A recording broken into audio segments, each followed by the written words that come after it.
They walk the halls of that building next door with me. Every day we walk those halls except on weekends. And during the summertime we were together. We were all pretty close. And out of my group, of the pictures back here, my class, there were 7 of us. All 7 of us went to Vietnam, and only 2 of us came back. This commemorative wall honors our Northtown brothers who answered their country's call to fight valiantly, yet no longer walk among us. Between 1955 and 1975, 2.7 million U.S. service members were in Vietnam. Of those, 304,000 were wounded, 2,500 were prisoners of war, and more than 1,500 were missing in action, never to set foot again on American soil. Chief among those who sacrificed greatly are our Hornet heroes. You will not be forgotten.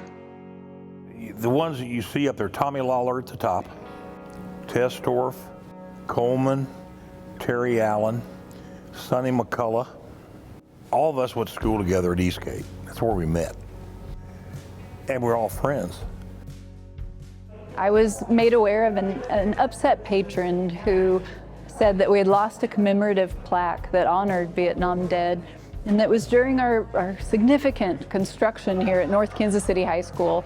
Thankfully, it has since been found, and it's in a hall of honor that we have for all alumni to see.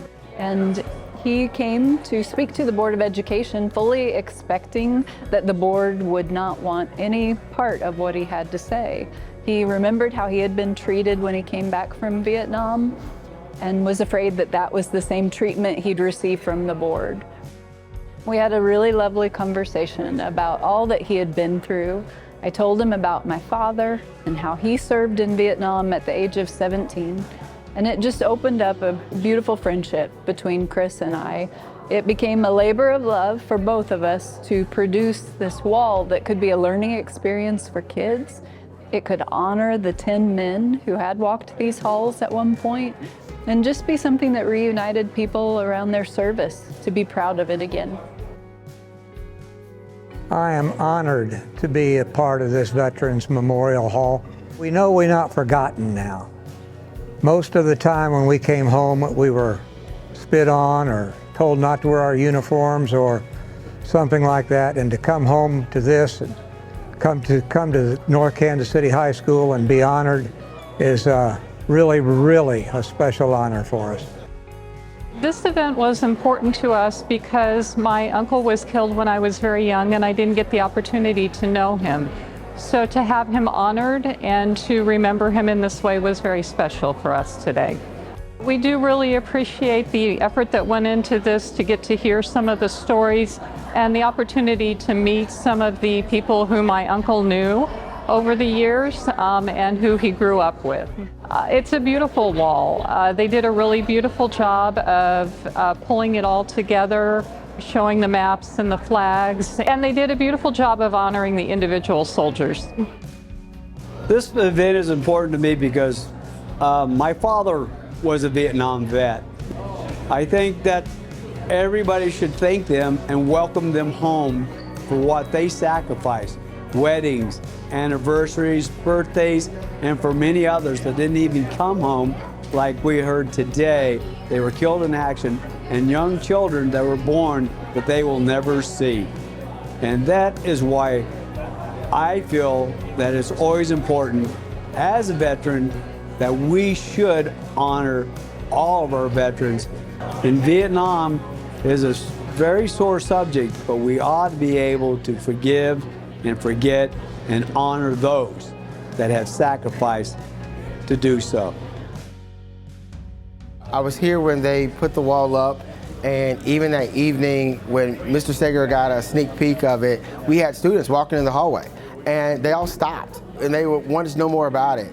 And as school has opened up this last month, we've been able to see how students are kind of protecting that wall, honoring it, respecting it, talking about it. I know some of our teachers have built the importance of it into their curriculum in our social studies classes. And so it's just been a great experience watching kids learn more about the people who've been a part of the history and legacy of this school.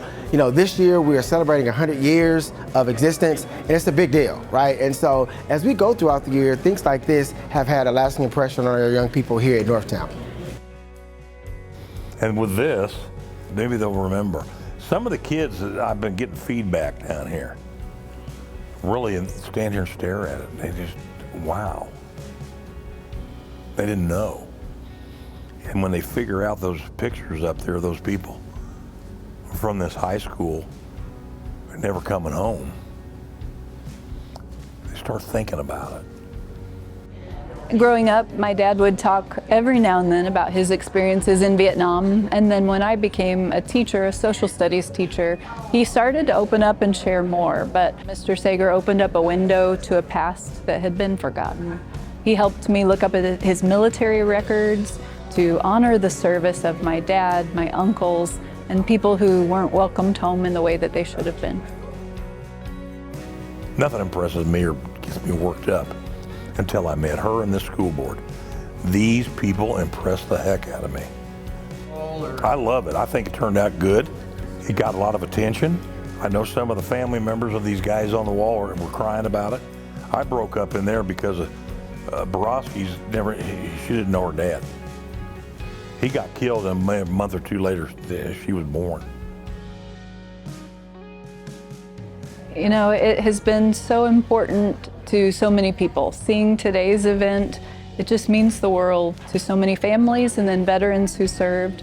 I know it meant a lot to my family who could be here today too, but beyond that, the broader context of our students walking past that beautiful wall, asking questions, wanting to learn lessons from that time of history where it was so tumultuous. So I'm very thankful that it's a lasting legacy that can teach further generations and help guide them.